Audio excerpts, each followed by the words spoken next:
from Two Crafty Sheilas. Loz is a little bit under the weather today. She's unfortunately tested positive for the lovely Rona. So she's in bed sick. So we've sort of put a bit of a hold on a lot of our recording for the moment. But I just thought I would show you how I do a little bit of the kitting up and the sectioning off process. I'm just about to start a new whip, so I thought it'd be the best chance to sort of show everybody. And on one of the Facebook pages that I'm on, someone did ask me a question about how I section. So I thought I'll use this as a quick video. So what I might do is I might time lapse once I've sort of done the basic demonstration. Otherwise this gets to be a very, very long video. But otherwise, let's show you how to do it. So this is my brand new whip. So this is a Dreamer Designs. It's called La Scale Tre le Case. I apologize to anyone who does actually speak Italian because I don't know how to say it. But it's just a beautiful landscape, and it's licensed artwork from Guido Borelli. I do quite like a lot of his work that I've seen from Dreamer Designs, so I'm quite curious to see how this goes. And this will be my first round with Dreamer Design, so I'm looking forward to trying it and seeing how it goes. Okay, so basically once your canvas is nice and flat, we can then do the process of sectioning.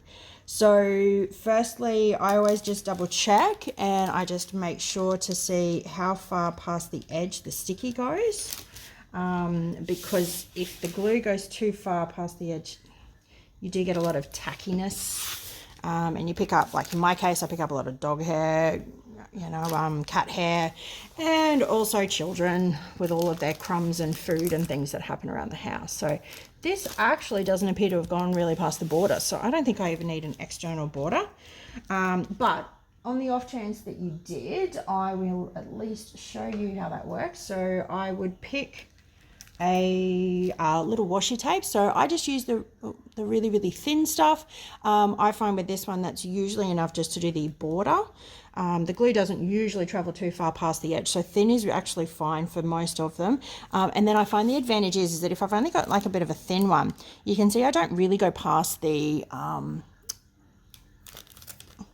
what's this called? The legend. So I can actually still see my colors and things that I'll need for the canvas. So I often find that's a little bit of a trick. But the wider stuff is absolutely fine. The stuff that I actually use on top of the plastic, it's never on the glue underneath. But what I'll use on the plastic on top is I usually just buy the cheapest, nastiest washi tape I can find, because I'm not keeping it. It doesn't have to match the picture. I usually try to have at least a little bit of a matching just so it feels a little bit nicer. But it really makes no difference at all, because you're going to be cutting off these bits of sectioning that you've done and throwing them away anyway. So there's no point wasting money on really, really good washi. But that's my personal opinion. Okay, so I'm just going to pick a really, really bright pink glitter tape. It's still sort of going to match some of the colors that are in my picture. I got this as a really, really cheap pack from Kmart here in Australia.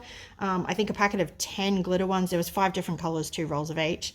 And I think it cost me all of about $3. So for me, perfect for a sectioning off canvas.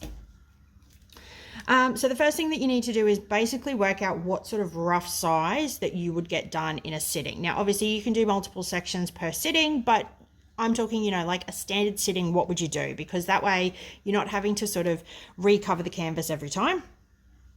You can just sort of open up one, and if you know you're going to have a little bit more time to do it, you can probably open up 2 or 3 at the same time. That's what I usually do anyway. So my sections are usually somewhere between 10 and 15 centimeters by sort of 10 and 15 centimeters. And I apologize in advance, I am a scientist, therefore I tend to like precision. I actually don't do very well with just random haphazard applications of things. If you do, that's fine. There is no reason why you have to do it with more precision. It's just my brain won't let me do it. So I usually just measure first and just check just how big this canvas is actually going to be, so that I know how many sections that I need to create. Alrighty, so I've got 89 centimeters. So to me, that would usually make each section around about 11 centimeters long. Okay, and then this way I've got just shy of 60. So again, I would make it probably a 10 by 11 section. Okay, and then the really easy process. I usually start on my smaller sides just because that's force of habit. But again, there's no rhyme or reason to doing any of this sort of stuff. It is whatever happens to work for you. So we said about 10 centimeters. Oh, hang on, how big did this end up being? 60. I can make this a 15 centimeter section. Okay, so basically once I get to that stage, I am just lining it up with the first lot of drills. I'm going to go to about my 15 centimeter mark. Now, I don't know if you can easily see, but 15 centimeters does actually put it halfway into a symbol. So I usually just go one side or the other and pick whichever one works because that's usually close enough. Pull off the edge of my washi tape.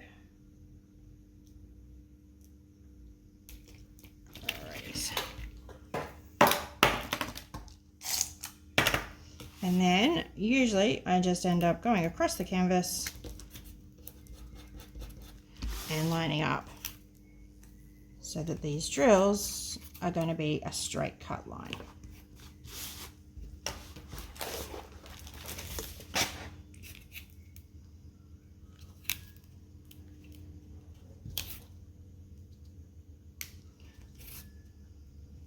Again, if you're not as worried about precision, you will end up being able to kit up far faster than I can, but I can usually only do small sections at a time just to make sure that everything goes down and stays down. Now, the other option that some people do use while I'm just lining all of this stuff up is something called release papers. Now, I do use release papers on occasion. I often like to mix it up a little bit. Sorry, I'm just getting to the end of the row. All right. Sorry, I'll come back to that thought in a second.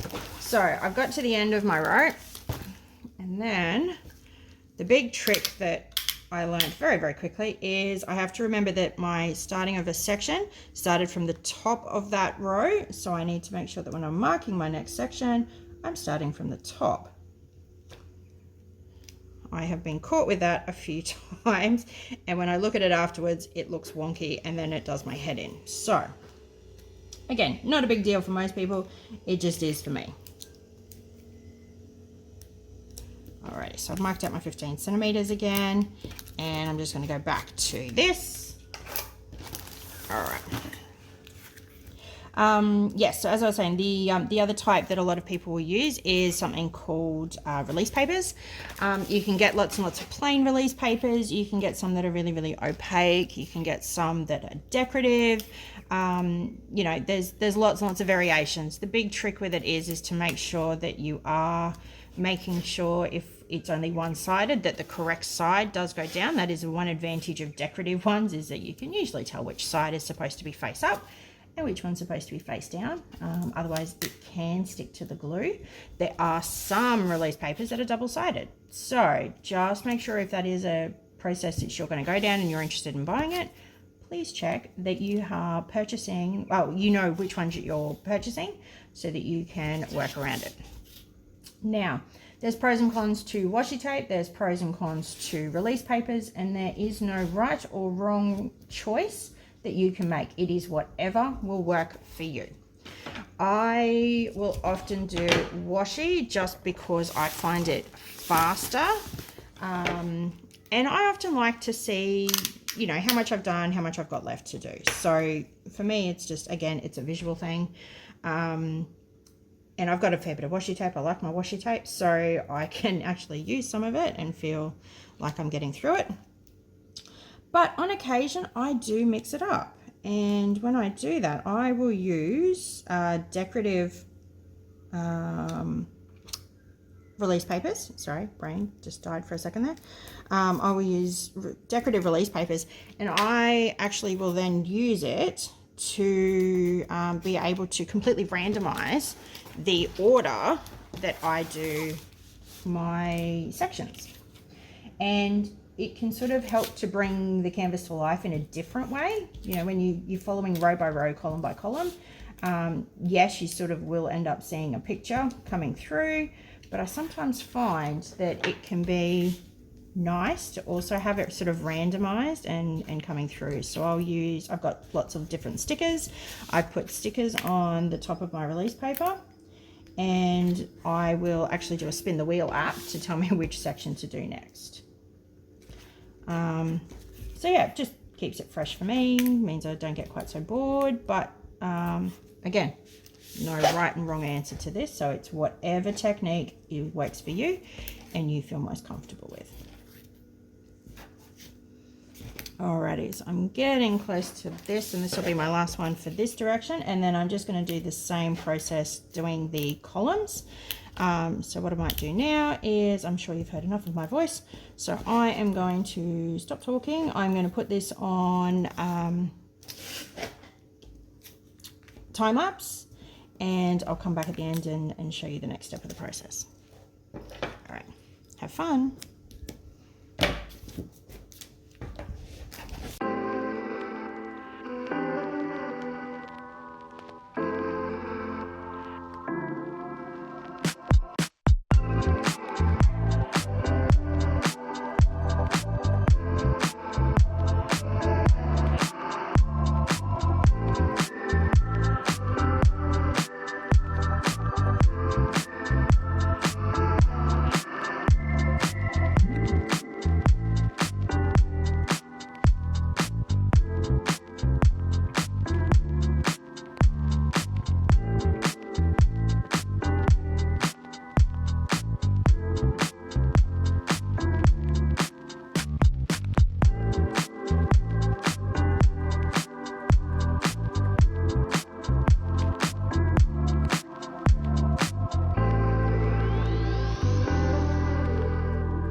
Okay, so I have just finished sectioning off my canvas with my washi tape. So you can see I've got lots and lots of different sections that I can use now. And just so that we all can see, each of my section sizes, sorry for knocking the camera, are, a little bit further, are this size here. So I've got a reasonable size that I'll do in a sitting, and some are going to go faster than others depending on how much blocking, color blocking there is, like in this one. This one's got a reasonable amount of confetti, so this one might take me a little bit longer, but that's okay. So they're about an 11 by 15 centimeter size section each time. I don't know if you noticed in the video, I actually ran out of washi tape on this particular roll, just here, and it made no difference to me. Again, this is the bit of the plastic that we end up cutting off, so it doesn't matter. It's going to lift a little bit. I don't care about that. By the time I get to it, it's going to hold down enough that I'll be able to still be able to see where my sections are and where I need to cut. And then it's going to get turfed away anyway. Okay, so I thought I'd just show you. So the next step of the process will be when you're actually ready to start your canvas, how do you then get into this bit of plastic? Because it's still one whole piece of canvas, one whole piece of plastic. So there are two ways, well, either way, you're going to be cutting it. Now, there's lots and lots of different tools that are out there. So there are some that you can get that are really, really fine little ceramic cutters. They sort of look like a pen. I've seen plenty of other creators use it, and I've seen plenty of other people talk about it in Facebook groups. Basically, they're not super deep blades, which means they should not be cutting the canvas. They should just be thick enough that they're going to cut the plastic. So you can sort of use it like a pen and cut around it. I am quite a heavy placer, heavy cutter. I'm just heavy-handed in general. So for me, I've never been confident. I know that everyone says that you can be quite hard with it and it's still not a problem, but I've always just been really, really cautious and scared to do it. So I just go the old school cheats way. Now, some people will actually use seam cutters. It is something I would like to try at some stage. I will get there eventually. But oftentimes when I go to our local craft shop, it's not what I'm thinking about. So I have yet to buy one. In the meantime, all I use, trusty scissors. So all we need to do is I usually cut along the short edge. Again, it's just usually me being lazy and just wanting to get straight into my diamond painting. So the trick with it is that I would just lift up a section like that. So you can see it's all lifted. And then I would just be cutting along the line. Now, again, it doesn't have to be precise. Your drills will move. It's pretty easy and pretty straightforward. I cut through till I get to my other side of my washi tape. I don't care about that bit for now. And I usually just straighten down the bit that I had lifted. And because this is the bit I'm working on, I peel this one back, fold it down, and then I usually just use a cover minder of some description. I thought this one might look all right with this particular canvas. I put my little magnet that goes on the back. That just goes underneath the canvas. So I've just got it sort of underneath the door here. I peel back my canvas again and then pop that on, and you can see that now sticks there, and that holds back my canvas so that I can easily work on my section. When I finish my section, I would be sort of taking off my cover minder and again just cutting along that edge so that I can then throw away that little bit of plastic, and then that's the only bit of the glue that's exposed is the bit that actually already has drills down on it. So I hope that helps. I might show you another video next time when I'm getting to the stage where I'm going to kit up again, and I will do the release papers just so you can see how that process works as well. But otherwise, I think that's it for today on how I section off my canvas. If you have any questions, if you have any other comments, any other ideas, please put them down in the comments below. I'd love to learn new things as we go along. And it's great to hear what different people do for different things as well. No one system is going to be perfect for everyone. If you like this video, please give it a thumbs up. It really does help us since we're still fresh and starting out. And if you like our videos, please hit the subscribe button and the little bell to get notified when we upload any new videos so that you'll find out and you can come and watch us. But otherwise, that's it for today, guys. Happy diamond painting, and I'll see you in another video soon. Bye!